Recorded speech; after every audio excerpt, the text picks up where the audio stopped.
Welcome to Highlighting the Journey, where we dive deep into the stories that shape us. From real estate moguls to innovators, entrepreneurs, from life-changing pivots through breakthrough moments, we're here to uncover the paths that lead to success and the obstacles that build character and the insights that inspire action. And I'm your host, Dan the Podcast Man. Today, we're highlighting another incredible journey.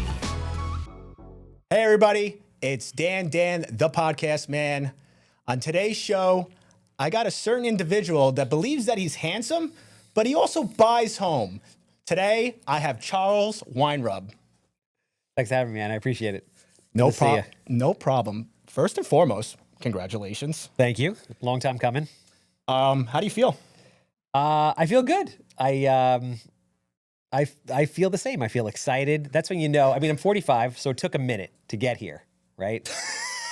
Sometimes it takes a while to figure it out. So it took me 45 years. It's kind of the theme of my life. My mom always said I'm a late bloomer, so it always takes me a little bit longer. I didn't know 45 years, but better late than never. That's incredible. How'd you do it? So she, if you know my fiance now, Amanda, she's like kind of psychic and she just knows things. So it's very hard to surprise somebody like that. And she was always like, hey, listen, you know, if and when you propose, it's got to be like this. Like, I want my friends there, like hiding in the bushes. You have to make sure I have like a fresh manicure set. You have to have a photographer there. And I'm like, none of this is going to happen. Because if I tried to plan any of this, she would bust me. So I've literally been giving her misdirection even like an hour before. I picked up the ring on Friday. We're out having dinner Saturday. And she wanted a marquee stone. Like the shape of the stone was a marquee stone. So we're at dinner. And she's like, you know, I don't know if I like the marquee stone anymore. Oh my God. You know, it's probably 80% she's testing to see what my reaction is to gauge if I've actually went to buy the ring or not. The other 20% is just like her being crazy and breaking balls. So with that, I said, well, listen, you better tell me now because I'm not going to go and buy a stone if you're not going to like it. Like, I'm not doing that. And she's like, what do you mean? You haven't gone to look? You haven't bought it yet? I'm like, come on. So he's a smart man. I love it. I love it. So we get home. And I've been carrying this thing around in my backpack. I was at the Yankee game earlier carrying it around because now, like, you got this rock. It's this little thing. It's not insured yet because if I get insurance, they're going to send something to the house and then she's going to find out. I don't want to stash it somewhere because she'll probably find it. I don't want to carry it around too long because I'll probably freaking lose it. So we come back from dinner and I'm like, you know what? Take it back for a minute. Sorry this is so long. No. This is an incredible story. Keep going. So 4 weeks ago, the jeweler calls me to tell me, like, you know, he has the stones, come look at him. And it pops up on the dashboard of my car and it says jeweler. And she's like, so I'm like, listen, you know, I don't want you to get too excited. You know how I'm always saying to you, like, you need some diamond studs, like you need some earrings. So she always had these like cheap Amazon earrings. I'm like, I'm getting you a pair of earrings. Like, I'm sorry that I blew the surprise. I don't want earrings. I want a goddamn engagement ring. Wow. And I'm like, listen, you can get both. Like, you don't have to have one or the other. Like, I'm playing it up. So I pull the bag out and I'm like, listen, I know you didn't want the earrings. You told me you don't want them, but I got them for you. You're going to love them. They're beautiful.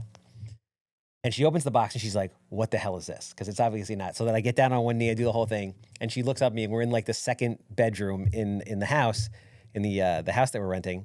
And she's like, tell me you're not proposing to me right now with the cat taking a shit behind you in the litter box. Which is how it should be. It should be. Because wasn't that one of your original podcasts? Like the smell of cat pee? Yes. You know what? I didn't even put that together. But I just put it together for you. It's perfect. See, these are one of these podcasts where I know a lot about you and you know nothing about me. So that's quite incredible, man. Congratulations. Thank you. And it's good that you were smart about it. It sounds like you were very strategic about, like, okay, how am I going to do it? You played it off very well. Mine was very different. I actually want to tell you my story now because mine actually went pretty intense.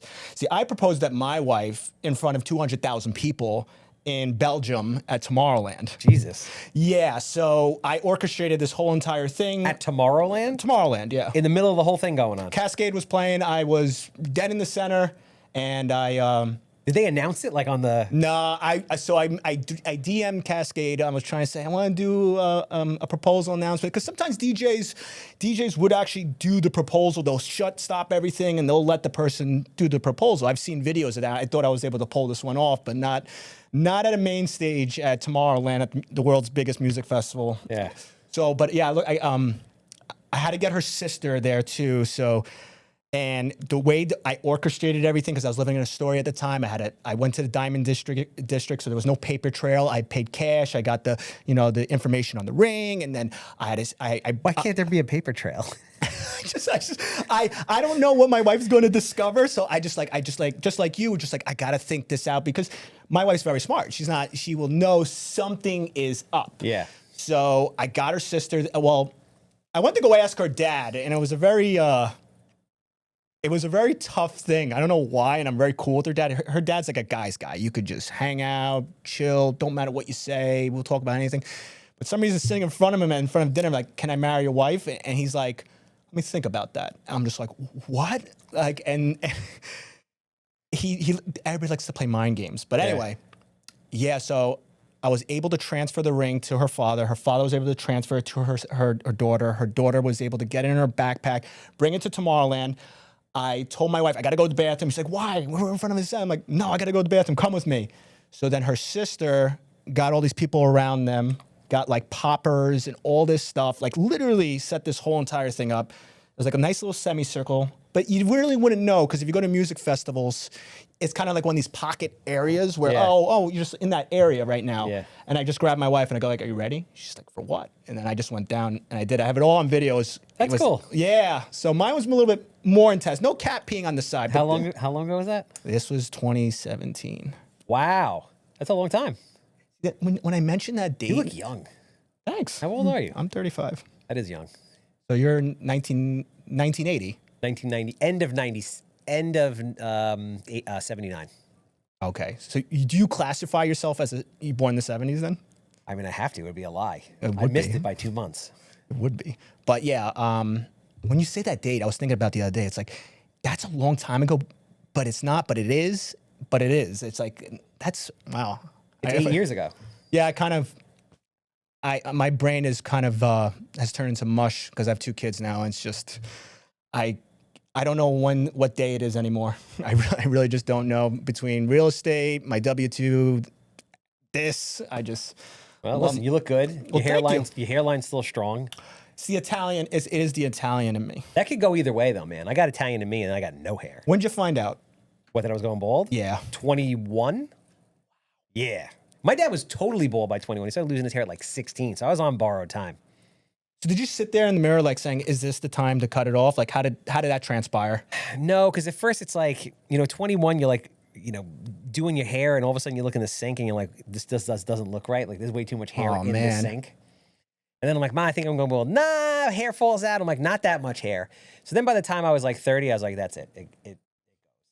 Because it's coming out, but you can't notice it. And then you start to notice, and you start cutting it shorter and shorter and shorter. And you get to the point where there's just nothing left to cut. You ever watch Seinfeld? No. Oh, well, there was like this scene where he got a toupee and everything. He was trying to pass along. You just got to get rid of it, man. It was like, no, that's it. Just give up. All the men out there that are just holding on to the last bit, it's just get rid of it. This is not women don't care. Men are the ones that are way more shallow than women. It's just way to put it out get there. Rid of it. It's true. It is. I was talking to a guy. It's like, what do you really need? Well, a guy needs a chair, a bed, and maybe a TV. Like that's pretty much it. There's not really much. No, we're easy. I just meant from the superficial sense. No, I know. Men are way more superficial when it comes to like looks than women are, in my opinion.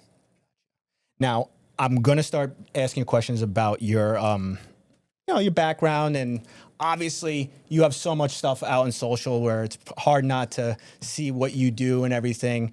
But on Sunday, Sunday, I went through my parents' mail. I live next door to my parents. I bought the house next to my parents' house. In true Italian fashion. You want to know how more Italian I am? Bought the house behind my parents for my brother. So we have this compound. Yep. compound thing, because traditionally in Sicily, our actual house in Sicily is cut up into 3 sections: first floor, second floor, third floor. Yep. And traditionally, grandparents on the first floor, parents on the second floor, and then the kids on the third floor. Yep.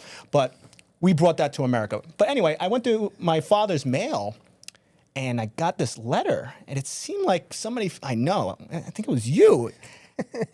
Says that you want to buy all my houses in Copeg. You want to buy my whole portfolio. Who knew?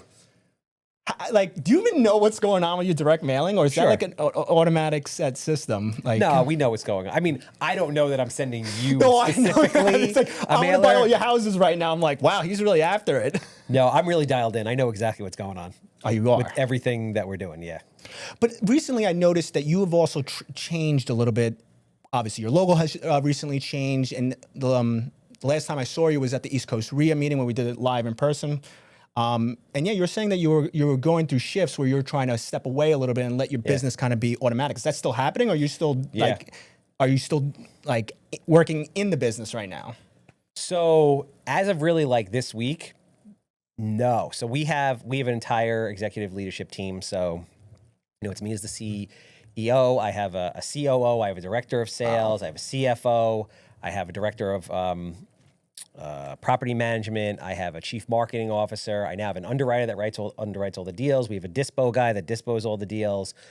We have a relationships manager that we just hired. We have a paralegal in the office that does all the legal. We have 4 lead managers on the phone and then 4 field reps in the field. So I haven't seen a house in 2 years. I don't even make the offers anymore. But you just go there and shoot the content, I see. Yeah. Well, now it's like I'm working on the business now. Yes, but not in the business. Is that more fun for you, by the way? I feel like that's like more of like your personality, just to go out there and start talking about the houses. And even that one house you recently showed, that house that you tried on the wholesaler and you couldn't. And it was what was it? It was in Oakdale. And that house looks beautiful. It's cool. I mean, it's an absolute mess, and the lady was shitting in a bucket. But it's going to be amazing when it's done. Wow. Is this a G-rated podcast? Nah, it's not G-rated. You can say shit. I try not to, because my in-laws yell at me. They're like, "Stop cursing. You have to be professional." I'm like, do they listen to these? They watch them? Yeah. Oh, that's nice. Yeah. My brother actually. I was like weird. It's like, yeah, we go on the couch and we start watching all your podcasts. I'm like, really? That's nice. And I was like, you got to get the other house behind your house for the in-laws. Right now, you just have the trifecta. You need the 4th house. I don't know if my wife will go for that. She's sick of my parents, and not. It's tough. I don't know. I might. Yeah. See, what my in-laws want. They want me to get them. Or my daughter, not my daughter, my how am I calling that? My wife, a mother-daughter house. So we live in that house, and they can live in the small section if they want to go travel to like North Carolina and stuff. You just walk next door. Oh no, it's great. Yeah. Like when I walk in my backyard, I look to my left. My father has a full-blown kitchen, smoker. That's awesome. Yeah, he just made smoked chicken last night, and he dropped it off at the house. But it's a constant food factory that's going on. That's great. Listen, I'm with you, man. My mother is 100% Sicilian, so I get it. Do you know any of the recipes? Do you even know how to cook? Yeah, no, I can cook. I mean, what I never really did was laundry. Like, I'm not great at laundry. Like, my mom was doing my laundry up until I was like 40. I would move back into my mother tomorrow. So what do you do now? Do you drop it off, or now you actually? Now Amanda does it. Oh, okay, great. So we transitioned into the next. No, there was a period of time though where I was doing it myself, and it was horrible. First of all, it's an overrated experience. Second of all, I was shrinking things. Experience. Yeah, there's nothing glamorous about doing your laundry. So overrated experience. I was shrinking things, color, just it wasn't good. I just throw everything in and just put the soap. That's what I did, but you can't do that. Like, if you talk to women about that, you can't. Oh no, I get ripped apart, and especially with the kids' clothes now, it's even worse. It's even worse. You weren't supposed to drive that, and I'm just like, there's this funny meme online where a guy's like, let me fuck this up enough so I never have to do it again. Yeah, that makes sense. That makes sense. But anyway, I do want to get into your backstory. So you have such an incredible story. Obviously, I know bits and pieces of it. Just a little background how I got started. It was actually really thanks to you, Charles. It was like a couple of years ago where I sent you an email like 5:30 in the morning. I was like, I need to buy a real estate investment house. And I wrote you this long email. And then, I don't know, like an hour later, you messaged me back, which I was like shocked. I was like, whoa, this guy's flipping 150 houses, and all of a sudden he's got the time first thing in the morning to email some random stranger. And you gave me one incredible insight of like, it's not that simple. What do you want? You have to have a plan. I suggest you join the East Coast RIA. And then from there, I was able to navigate the waters. But it was kind of your stepping stones of watching all your content, your motivation, just everything that you collectively put out there. I'm a byproduct of that. I'm a byproduct. That's really cool. Thank you for that, man. Of course, yeah. I stole a little bit of your name, but my wife is a little on the fence. She's a little on the fence with it because she originated the name because I'll pull up my phone and be like, oh, it's 87 degrees outside today. And she'll be like, oh, it's Dan the weatherman. I'm like, and now what has happened is that I just branded myself as Dan blank, insert whatever name. So Homebuyer Man, Podcast Man. It works. But yeah, I do have to say thank you to Charles, to you, because you don't even know like what has happened in my life because of your actions and what you put out there. And it's truly incredible, man. So one last time, thank you. Moving along. So I know you're obviously in real estate. I know there's also a portion where you owned a mechanic. You were owning a body shop. So basically, let me make it simple for you. Let's go all the way back. Let's start with high school. Where'd you go to high school? I went to Wanto High School. I barely got out of Wanto High School. It was a very big discipline problem. ADD real bad. And then I went to college. I went to Farmingdale. Was bombing out of there, and then realized, you know what, maybe I should get my shit together, because I never wanted to grow up, basically. I still don't want to. I always wanted to be a kid. I had a great childhood. Why the hell would you ever want to grow up and be an adult? Well, I think there's this fine line where you could still act like a child as an adult. Have you figured out that, or you're still a child still? Well, yeah, but there's just a lot more responsibility that comes with it. Well, I don't know. You're running this business where it sounds like you have well over 20 to 30 employees under you. So. Yes. But being like 16 years old and driving around in your 3 different color Camaro to the beach and surfing every day and just hanging out with your friends. You're a surfer? Yep. That's awesome. Is a great life. Like, I don't want to have to like get a job, get older, work, take care of people. Like, if I could be a kid forever, I would be a kid forever. Wow. But there was a point I realized, like, maybe I have to grow up, so I better get my shit together. So I transferred to Nassau, then I went to Hofstra. Hold on one second. Mm-hmm. Did you think of that, or was this like a parent? I thought of that. Okay. No, I thought of that. All right. It just kind of hit me. I'm like, all right, I got to get my shit together here. I got like a 2.0. This isn't going to work. Like, gotcha. My mom's not going to let me live here forever. But do your laundry. Still do my laundry and give me food. Yes. Okay, good. Yes. True Sicilian. I got it. Yes. So I graduated Hofstra, and I opened. So my father owned a Mako in Brooklyn for 25 years. And there was a Mako in Long Island that had closed down, but everything was there. So it was like very inexpensive, comparatively speaking, to open it up. So he's like, I think you should do this. You can buy the building in a year. I'll loan you $50,000 to do it. And like, fear of regret being the biggest motivator in life, I'm like, okay, but I never really wanted to do it. But I did it. And it was great education. I learned a lot. My dad's partner is the greatest salesperson I've ever met. So he taught me how to sell, which is a lost art today, in my opinion. Why is that? The true art of selling, I haven't seen anybody else aside from myself. I haven't met anybody aside from him and myself that really understands the true art of selling. Like gotcha. Zig Ziglar, Tommy Hopkins, like this guy sold Electrolux vacuum cleaners door to door in the 70s. Wow. And made like $100,000 a year doing it back then. So there's a science to selling. They don't really teach it anymore, right? It's a digital world. It's a branding world. Yeah. So I got to learn how to do that. I was in the Mako. When I was in Mako, I read Rich Dad, Poor Dad. And I was like, that's it. I'm going to be a professional investor, as cliche as that is. I went to... A professional investor. This was after the market crash. So I went... This is 2008, roughly? This is later than that. This is probably like 2010, 2012. Okay. So I went to NYU, took a one-day class in foreclosures, because most people, when they get into real estate, they think banks are just giving houses away, Of course, they are. So the teacher there said, you should go and join the RIAs. So I went to East Coast RIA. At the time, Carl didn't run RIA. There was a gentleman named Les Jansen did. Carl's mentioned that, yeah. Yeah. So, but Carl was there, and he had his table in the back, and he had his flyers and stuff. And I just talked to him, and I started training with him. And I trained with him for like 3 years before I ever did my first deal. So it took me like 3 years. Then I was ready to do my first deal. Then it took me a year to get my first deal. Then the first deal went perfect. And I was like, proof of concept. I put the Mako up for sale, got rid of it, and that was it. Wow. And that's, just to let you know, that's exactly what kind of happened to me. It took me about 3 years before I was confident enough to say, okay, this is the house and purchase price, how to do it. And I think people fail to realize that real estate is a very long-term play. I think people are falsely told like, oh, you can just go buy and flip a house. Like, no. And like as you mentioned in your email to me that time, was like, it needs to be a well-structured plan. It just cannot be this flimsy, like, buy and good luck, roll the dice.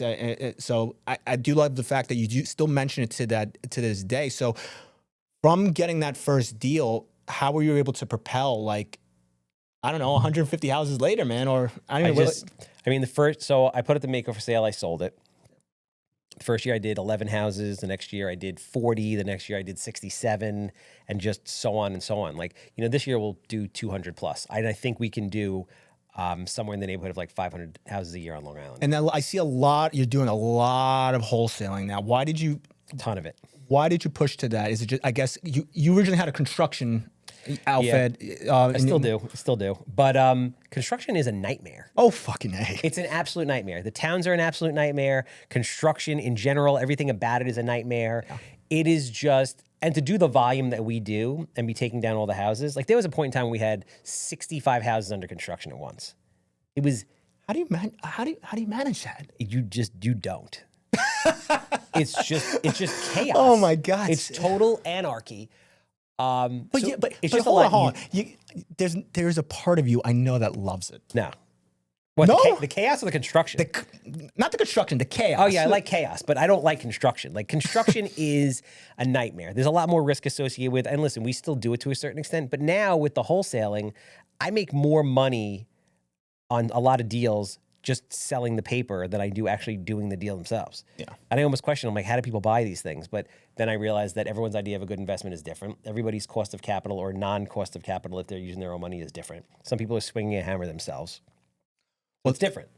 Of course, like for me, my background, my father owned multiple houses. Those are the houses in Copeg that we have remodeled. And to this day, my dad's philosophy back then, Italian immigrant, he came here with nothing in his pocket, but knew enough to get educated and just figure out the 1% rule. So if you bought a house for $200,000 and it made $2,000, that's a deal. Yeah. Like that's how simple it was. And then when I started implementing my teachings, he's like, no, like that doesn't work. Don't touch the houses. Don't refinance. Don't do any of those tactics. And now he sees that I'm doing it. And now it's just like, he's like, when we get in the next house? But you're right. There, I actually bought one of my houses this year. I actually bought from you. Nice. Yeah.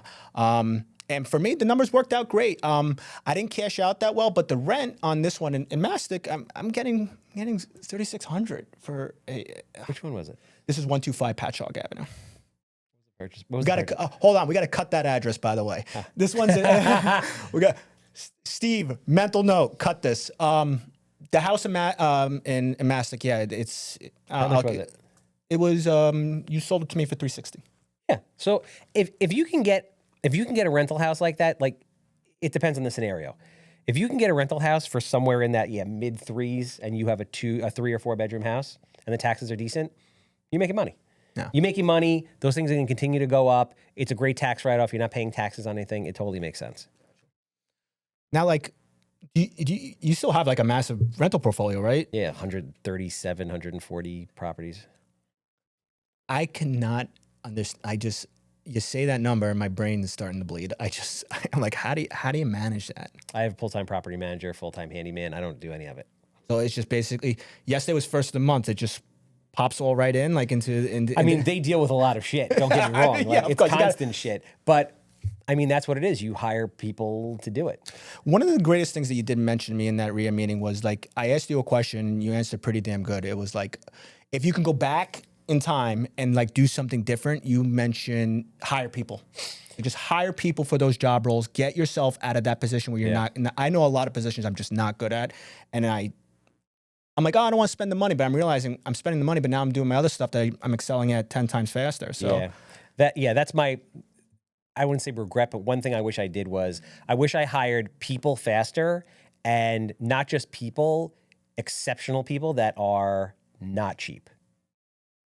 Because people make the mistake of just saying, "Hey, I can do it myself." That's one. Then two, okay, I need help. But then they don't want to pay, so they hire somebody, and they're not great. So you end up having to do the same. You end up having to like follow after them, which didn't make any sense. Your time becomes so much more valuable. It's better to you just pay these people, and it's not cheap. Like it's big money. Of course, if you're trying to get somebody that actually knows how to perform the job, I think a lot of people fail to understand too is that this isn't a cheap cost. You pay for what you get for it at the end. Yeah. I do believe in that. And like you said, somebody's time. Like my personal feeling about people is I value their time very seriously. Doesn't matter what I'm doing. If I mean, even this podcast, you come in here, I value your time very seriously. I value even James, even that I'm paying them, whatever the case might be. That is the most valuable thing to me. So to put a cost behind it, like you're saying, if you want the right people, it costs a lot of money. It costs big money. Like you have to pay. You can't get somebody for $50,000, $60,000, $70,000 a year. Like the people that work for me, these guys and girls are making six figures plus, if not multiple six figures. They have to. They're living in Long Island. But if you want really sharp people, like really sharp people have options. And so now the business has changed for me. Now the business turns into we've kind of hit like a glass ceiling. Like when you scale a business, you hit like repeated glass ceilings. So the glass ceiling that we're at right now is predicated on recruiting, hiring, onboarding, and training. We can't get any bigger so now I have to build a machine. So now I'm probably gonna have to hire a full-time recruiter. I'm gonna have to like poach them from wherever they are to become a full-time recruiter. They're gonna have to build out a process where they are marketing to bring people in, put them through a funnel, interview them, PI test them, and then we have to start to build a bench and then we have to start to build training material around that, onboarding procedure, and then corporate culture, because now you bring these people in, you want them to feel warm and fuzzy, you want their onboarding experience to be clean and nice and satisfying, and you want to keep them there. So what are your core values? What is your corporate culture like? What kind of events, what kind of benefits do you have outside of like medical and all that kind of stuff? Like what makes somebody want to work for you when they have options to go work somewhere else? So like for these employees, I think this is good. I would like to ask this question. For someone like myself, I want to work for you, Charles. What are you going to tell me that would incentivize me, like kind of like make me warm and fuzzy inside? Like what is what do you always approach to get these people to stay with you? What's like the kind of the most important thing to give to an employee? I would like to better ask the question. So I mean, people come to us because they see what they're doing and they see what we're doing and they like it. So it's kind of like brand building. They'll, believe it or not, people will look online and see what your reviews are from clients. Yeah. They will look at you on social media. They have an interest in real estate. But, for us, our corporate culture is like very high energy. We're very close. You are operating at the highest level of residential real estate. Like nobody else is flipping and doing the amount of houses that we are. So if you want to be on that, level, like this is the operation. Yeah, I mean, just hearing the way you talk, everything you've explained in multiple meetings. I mean, the one time you explained how you made a whole cabinetry company, like basically, yeah. At the beginning of my career, I went to Home Depot and I copied down every SKU of everything in Home Depot, and then I created spreadsheets with it, and then we used to use it to order. So my foreman at the time would just walk through, and he would like click off on the spreadsheet, which I uploaded into an iPad, and that's how we used to order this stuff. It's just like everything has to be systems. And myself, I'm not amazing at systems. Like I understand systems, but I have ADHD real bad. So it's very difficult for me to sit down and start doing process maps and putting SOPs together and doing all this stuff. But you have to do it or you get to a certain level and you just can't grow anymore. What do you think would have happened if you continued that cabinetry company with AI? You think you would be the biggest cabinetry company on Long Island? I don't know. With AI, if you had this, what AI is able to produce right now, and the same thing, you're getting these codes. You think you were able to like go even faster? Like you think it would have been like? Yeah. I mean, AI is changing the game. We're not gonna have lead managers soon. We're already testing. I heard we're already testing AI. So probably within the next 30 days, we're gonna have it out there, communicating with sellers. Within the next year, we won't have any lead managers anymore. We'll have like one. Do you find that crazy? I mean, it's equally horrifying yet exciting all at the same time. Yeah. The world is going to look very, very different in 5 and 10 years. 100%. And I think that's another whole thing. I'm being very like on point. At first, when AI came out, I was just like, okay, here's another gimmick. Here's another BS thing. No.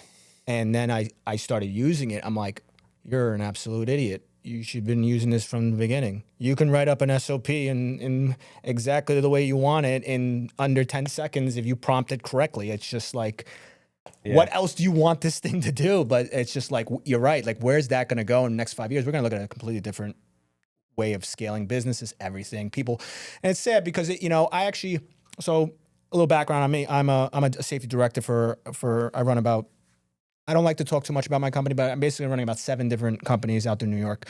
And I went to this manufacturing facility up in upstate, and the whole place was literally empty. It was for SpaceX, and they all had AI machines just manufacturing the plastics that go into, Elon's space station. And I was just like, it was sad because that town was so beat up and distraught, and like I guess that was like the factory where everybody went to, and now they said they laid off 2,500 employees, which is like,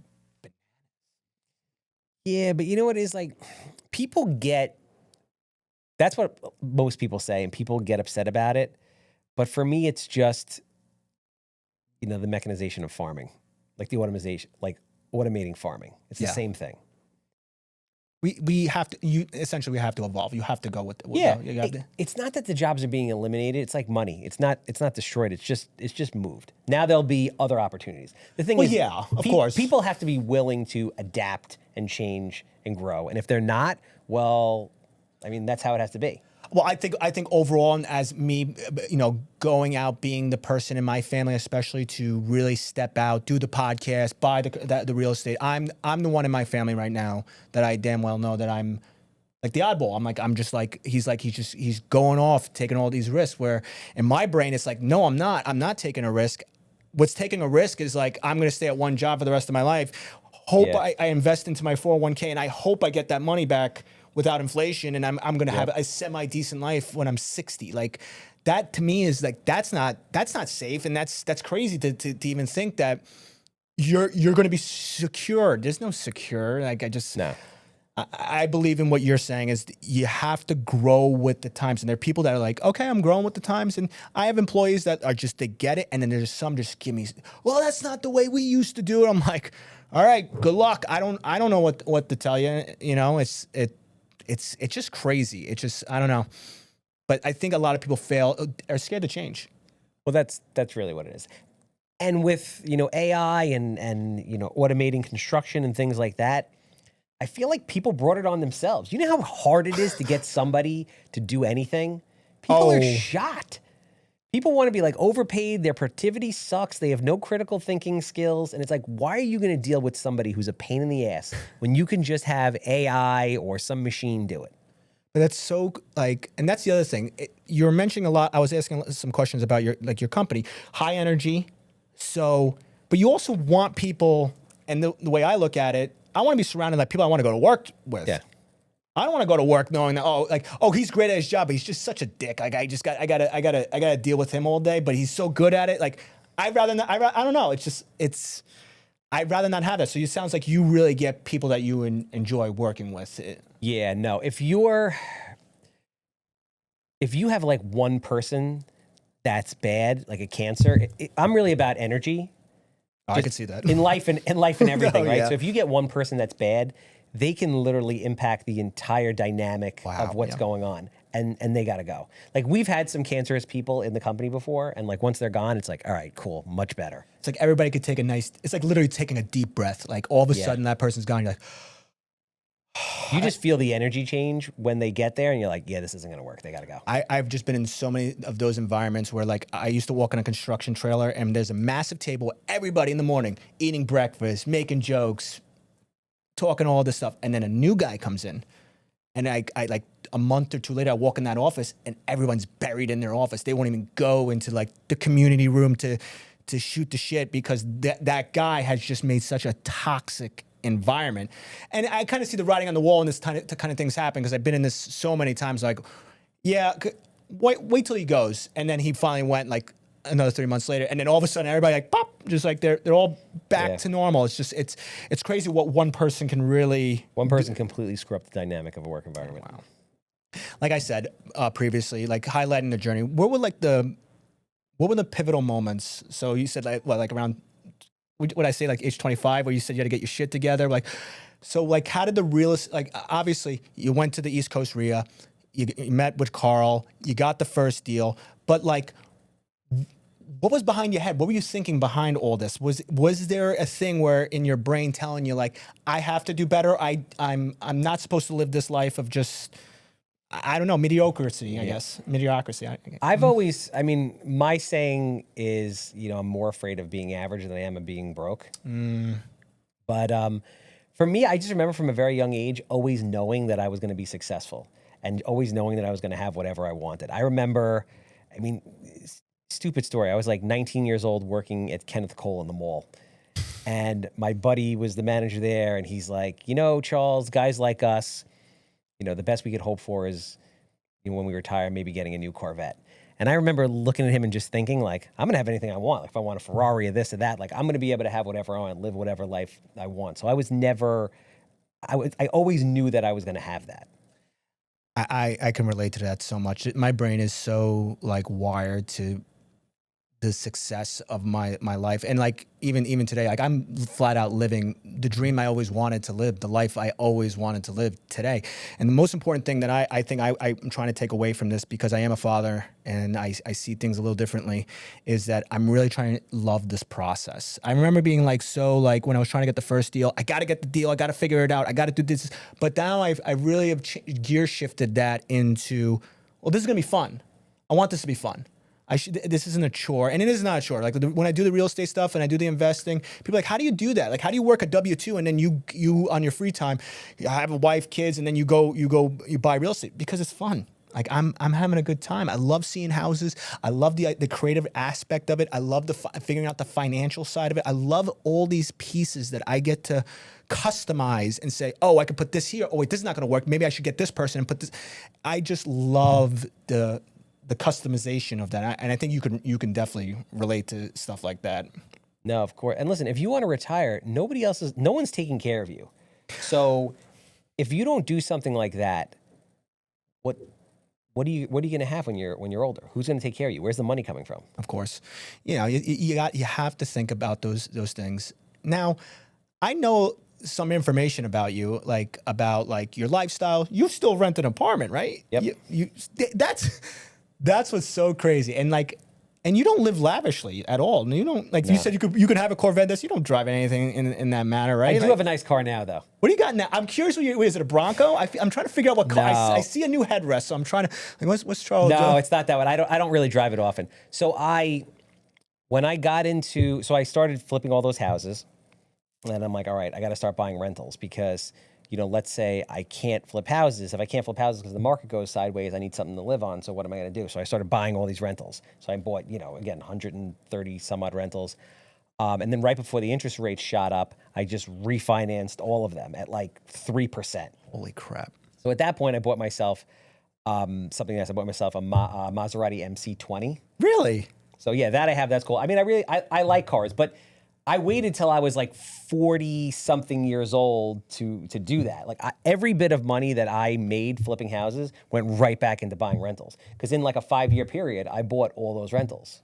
And that's the people are so used to the quick click. I buy on Amazon, I immediately get something in my hands. I want the immediate reward. It's like you said, you're having a hard time finding people, but they want all this money. They want to be the top of the chain, and they just want things instantaneously. Where you have prolonged all the rewards to like now, and I think it's more enjoyable. You appreciate it more.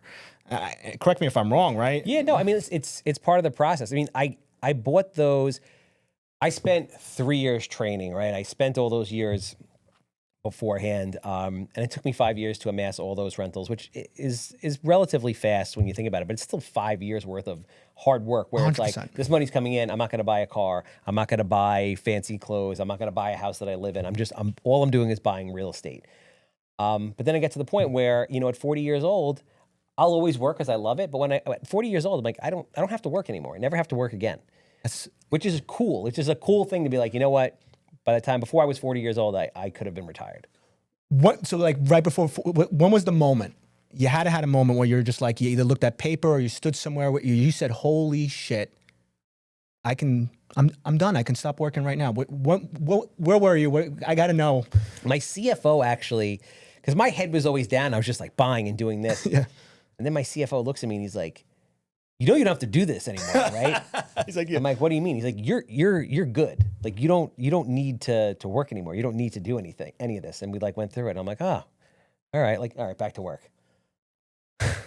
Talking to a real entrepreneur. I mean, that's quite remarkable. Will there ever be?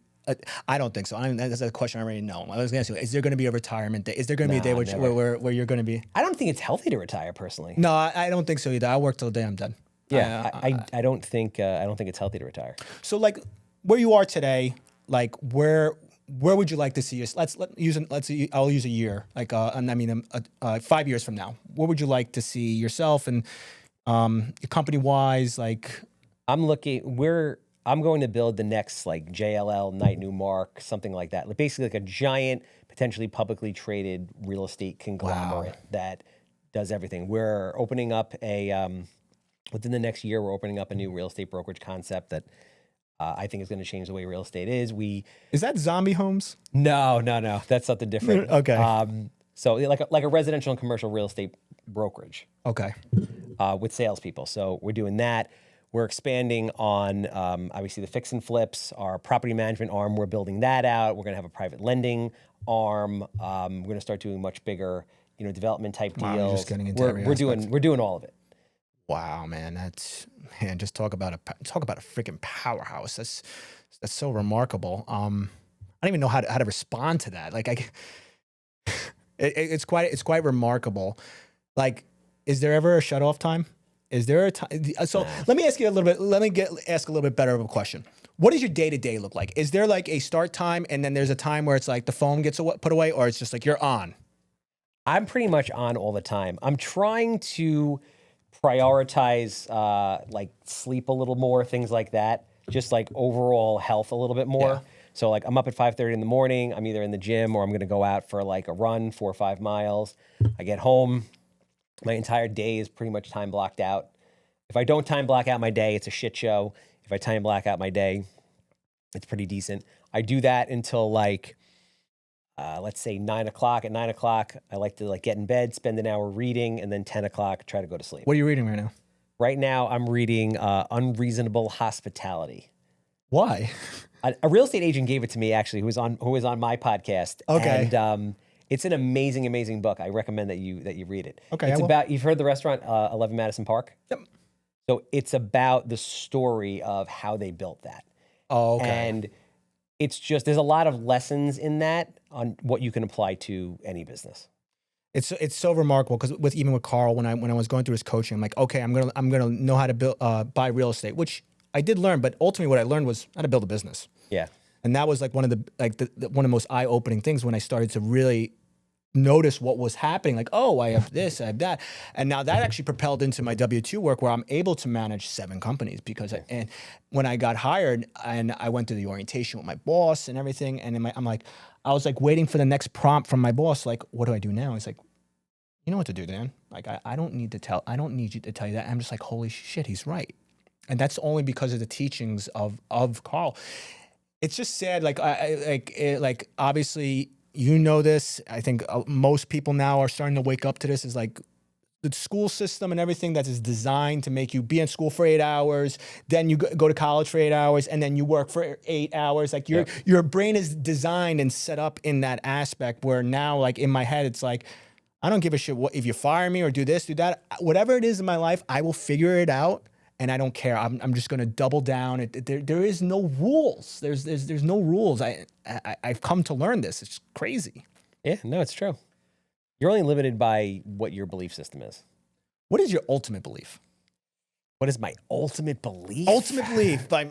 Well, besides the fact, I was going to ask you like the dumb question, like, do you really think you're handsome? Like, I was gonna go down that route. No, I'm not. So the reason why I can pull it off is because I'm really not that handsome.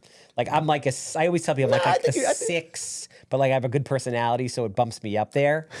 You see those TikTok videos and like he's a 6, but he's this, or yes, she's a 10, but this. It's adding the numbers up. So yeah, you got comedy. You're funny. I've definitely seen a lot of funny ass videos of you and showering. Oh my God. I remember, oh man, that one. I think one time you put high heels on, Charles. Yes, for charity. But that was for a good cause. For charity. I almost broke my ankle in the process, but yes, for charity. Well, this is kind of a new segment in my podcast where James, you have not even seen this yet, by the way. So there's this thing I do with when I meet like a significant other's like new boyfriend or whoever. And then I go up to that person and I bombard them with rapid fire questions. Rapid fire questions. Are you ready for this? It's coming regardless. All right. I have to pull it out because I was like, you know what? Can I be cool enough to memorize it? I'm like, no, I'm not that cool. And my brain's not going to work that way because I just don't work that way. So how this works, Charles, is I'm going to ask you a question. Okay. Either you obviously answer it on the spot, and then some questions will either be one or the other. So if I say one or two, you pick one or two, whatever item. Got it. Okay? Are you ready, sir? I'm ready. All right. Favorite movie? Favorite movie? Yeah. What comes to mind first? Point Break. Good one. Favorite book? Favorite book? The E-Myth Revisited. That's a good one. I like that one. What's your favorite store to shop in? Today, huh? I know you're very fashionable. I'm struggling with that lately. Really? I really am. I'm struggling with that lately. I just feel like everything looks the same and everything is made like shit, and you pay a lot of money for it and it falls apart. Like I'm digging Todd Snyder right now, but every time I like wash it, it like disintegrates. Such a shame. So I'm struggling with that. It's okay. What's your favorite ice cream? Too, man, they're all freaking delicious. It's one flavor of like one flavor. You're on a desert island. You had one to pick for the rest of your life. Chubby Hubby, Ben and Jerry's. There we go. Favorite color? Blue. Okay. You could have one superpower. What would it be? Ooh, reading people's minds. Good one. Yeah, I know. Put me on the spot. Hell yeah, bro. Come on. Listen, we can. I want to have some fun. I'm just like, this is why I personally I love doing this podcast. When you eat a hamburger, all right, you got a hamburger and fries. Got it. Are you the type of person that eats all the fries at once? No. Or, okay, you eat it together? No, I just eat the burger and then sometimes I leave the fries. What planet are you on? It's kind of like wasted calories unless they're sweet potato fries. I'd rather eat the ice cream. Got it. Okay, fair enough. Because I can't even ask you the next question. My next question is like, are you the type of person for French fries? Do you put ketchup on top of the fries or off to the side? But it sounds like you don't even touch the French fries. I don't really touch the fries. All right, so then we forget it. Netflix or Hulu? Neither. You didn't sound like when I asked you about Seinfeld, you watch TV. It doesn't sound like you. No TV. I didn't have a TV for 15 years. It's so funny. Me now, where I am today, the time suck. You have kids, man. You really don't have time. I watch a lot of Disney movies. And it's great. It's fucking great. We are consistently watching. What are we watching right now? Have you been to Disney? I worked at Disney. Did you? Yeah. It's the fucking greatest place. You just recently went for the first time? Amanda's obsessed with Disney. I went for the first time in like 40 years. It was awesome. Plus, that is the best run place I've ever seen in my entire life. So I've learned, I get a little off topic, there's no BS there. Like, you will be fired. I can't even talk about it too much because I signed an NDA when I was hired there back in 2010. But let me just say this. You want to talk about well-oiled machine. That place is a machine. There's people that pop up out of the floor to pick up a piece of garbage. Epcot is built, so there's all a tunnel system under Epcot. Yeah. So I worked in Epcot where I would just, when I was an employee, I would go down and like go across the whole entire park. That place is amazing. Wow. So okay. I was going to ask you, are you a Disney fan or not? It sounds like you are now. I am a Disney fan now. Okay, so if Amanda is, then you certainly are. Yep. All right. Do you prefer the beach or the mountains? Beach. Okay. Do you like using a laptop or a desktop? Desktop. Are you the type of person that likes all-inclusive resorts or visiting a city and exploring? Exploring. I figured that one. What do you call cheese that it's not yours? What? What do you call this? Is like a stupid one. What do you call cheese that's not yours? I have not your cheese. I don't know. You're close. It's nacho cheese. James, how am I doing? This is good. I told you, I'm going to start stepping this shit up. And by the way, these will all be new questions. Don't think you're going to get the same gamut if you're listening to this podcast. This is one and done. My wife gave me this one. How do you make a tissue dance? I have no idea. Put a little boogie in it. Oh, man. Where did she get that? I don't know. Can you make any animal sounds? If so, do it. No. All right. Sorry to disappoint on that one. It's fine. Do you have a secret talent? I don't. No, nothing. I can't like bend myself in different ways. I can't. Yeah, no, none of that. You know, my next question is, what was the last movie that made you cry? When was the last time you cried? Oh, my cat died. My parents' cat died. And that did it? That did it. I'm sorry, I wasn't trying to come a Debbie down. I just wanted to see if Charles does cry, but Like it sounds like 3 weeks ago. Yeah, I mean, the cat. Oh yeah, Animals are just they're everything, man. they're nicer than people. Yeah, I've lost pets. It's very tough. It's a family member. Sorry. Let's pick out to some, let's bring it back to a more happy place. What can't you live without? Is there something in your life you just know you can't do without? Peanut butter. I think I just finished the whole thing last night in my house, 2 in the morning. Delicious. I have a problem. That with ice cream. What was your first email address? Alita60 at AOL.com. Did you have an AIM screen name? Yes. And I got AOL. They used to like give away those discs in Newsday. They used to fall out everywhere. Do you guys remember that? You guys have been old enough for that?